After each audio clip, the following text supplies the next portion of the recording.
سلام الله عليكم. إيران ميي إسديبين ميي أوغلادين وريجينتا برنامج كذا يورانيوم كإل بعرمية بلانقات كمريكا كأي كهليان سدا أي أو أركان عالم كان يبرق ده حسامين انتي لاك أي كويا لندونتا هشيس كاسي أي إيران كوريجين كرتو برنامج كذا يورانيوم هذه أمور تاسي أي دعوة شيء كذا أي كودو الاستاجية هذه أي تمركي كوغوريسي وهتصوب وقت الجنال كان فضلا نقص بير أوركم لو ذاك أصحاب هذا وديار جروبا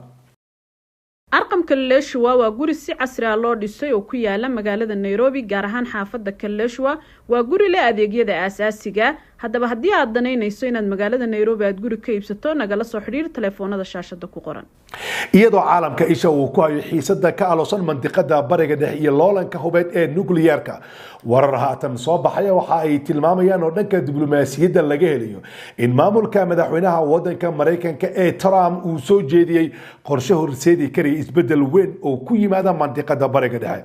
waxaana qorshahan uu ku qotamaa in dowladda Mareykanka ay sideyso lacag gaaraysa 20 bilyan oo dollar oo ay hore kaga xayireen Iiraaniyiinta halka Iiraan بدل كذا دمان أي ورجينيسو كيد كذا يورانيومكا أي تيين إلا إيهاتن هشيسكا كوبان سدح بوك أيهاتن لغو فلانقينيا مقالة إسلام أباد دلكا باكستان هالكاس أي كدعي دونان وذهد الله هيرسرا ودحين دونان مريكان كي إيرانيين تا أو لغو غرفينيو سيدي دلالكاسي أي ودجين لايين حيسا دا ودحيسا إيقارهان برنامج كان نوغلييركا إيو موركا كتاغن مرنبيوتكا عانكا إيه لغو مقعابو هرمز haatan sida warbaahinta Axios ee Mareykanka laga leeyahay ay soo xiganayso wadahadalladan ayaa diiradda lagu saaraya dhowr qodob oo xasaasi ah Mareykanka ayaa diyaar u ah inuu fasaxo 20 bilyan oo ah hanti Iiraan ay leedahay oo ay kaga xayireen bangiyada caalamka إيران أي إن دنكذا لوجا بين قادة الطلبة أدقوانا إن أي وريجيان لبكون أو كيلو جرام أو يورانيوم كلتيي أو أي كجران أفر بقول يكوتن كيلو جرام أو لتيي هرجارية بقول كيبا لحدن ولبا دياروها إنه هو كواحد ماذا نوكليير كلا سمايو مريكان كيا دونيا إن قلب كاني لو وريجيو دل سدحات أما ويران كبي أهنتي سبلا ضعيفيو سي إيران يسن وجسور جلين إن هو وعقومada ee nuclearka ama hub wax baabi'in kara ay kaga dhigtaan qorshahan ayaa dhigaya in xarumaha nuclearka Iiraaniyiinta lagu sameeyo kormeer joogto ah iyadoo Iiraan laga doonayo in gabiyaanba albaabada ay isugu dhufato xarumaha ay ku leedahay dhulka hoostiisa ay ku bacriminaysay barnaamijkeeda uraniumka aragtida ah in Iiraan iyo suuragalnimada inay ogolaadaan ayaa su'aal haatan la isweydiinayo inkastoo Mareykanka uu arko heshiiskaasi guul diblomaasiyadeed oo looga hortagayo in Iiraan ay hesho hubka wax gumaada ee nuclearka hadana dhanka Iiraan arintani waa mid ku adag oo leh dhinacyo badan waxaana muuqanaysaa in ay qaadan doonaan go'aan kama dambeys ah maalmaha fowd ee ugu soo haya إيران waxay hadda ku jirtaa xaalad go'doon oo dhanka dhaqaalaha 20 bilyan oo cadaan ah waxay dalkaasi u tahay oxygen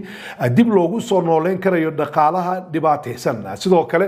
waxa ay ka saaraysaa xayiraadda saliidda waxaana muuqanaysaa in haddii lacagtaasi ay helaan in Iiraan ay u sahlayso inay dejiso xiisada kacdoon ee dadka Iiraaniyiinta ee ka dhalanaysa sarakaca ku yimid nolosha Iiraaniyiinta inkastoo ay lacagtaasi doonayaan haddana hoggaanka sare ee Iiraaniyiinta gaar ahaan golaha amniga qaranka iyo hoggaankooda waxa ay u arkaan wareejinta uraniumka inay tahay isdhiibid waxaana jiraya dhowr qodob oo ay Iiraan aad ugu walwalsan tahay isla markaana keenaysa inay ku adkaystaan in talaabadaasi ay qaadaan muddada joojinta waa qodobka koowaad Mareykanka waxa uu dalbanaya 20 sano in Iiraan ay joojiso tayeynta nuclearka halka Iiraan ay markii hore ay soo jeedisay in dhankooda ay ogoshay inay joojiyaan ugu yaraan muddo 6 sano oo kaliya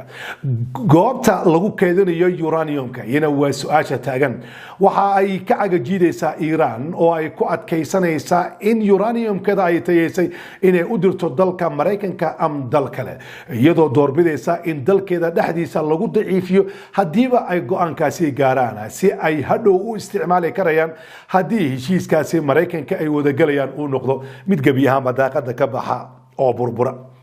dadka oo dorsaa arrimaha siyaasadana waxa ay haatan rumaysan yihiin suurtagalnimada in heshiiskan uu yahay 50-50 ama konton dhinac kastana marka laga eego uu u baahan yahay in cid kasta ay sheegato in guul ay u tahay heshiiskaasi.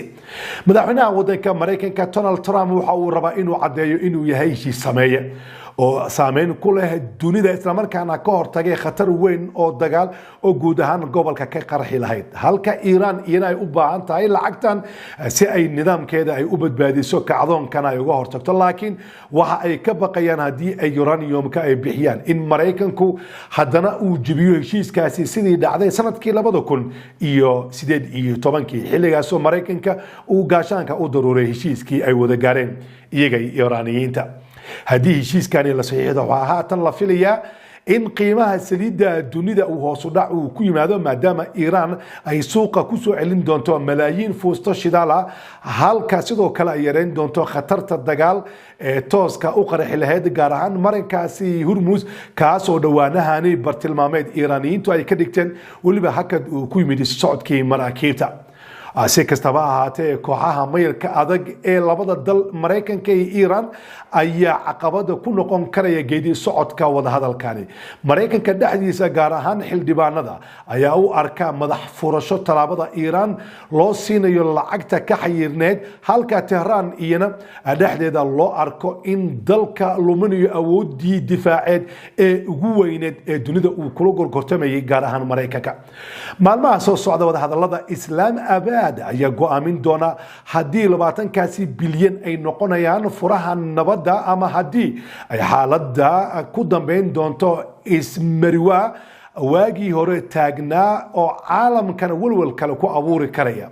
Iran sidaas oo ay tahay waxay haatan ogolaatay in qaybo ka mid ah maraakiibta ganacsiga aan xiriirka la lahayn Mareykanka iyo Israa'iil inay mari karaan marinkaasi Hormuz, waxaana muuqanaysaa hadallada ka imaanaya madaxweynaha wadanka Mareykanka Donald Trump iyo dadilo kuwa muujinaya mar uu sheegayna oo ka hadlay arinka Hormuz waxa uu tilmaamay in gebi ahaanba Iran ay u dhowdahay in gebi ahaanba ay furto marinkaasi Hormuz, inkastoo Iran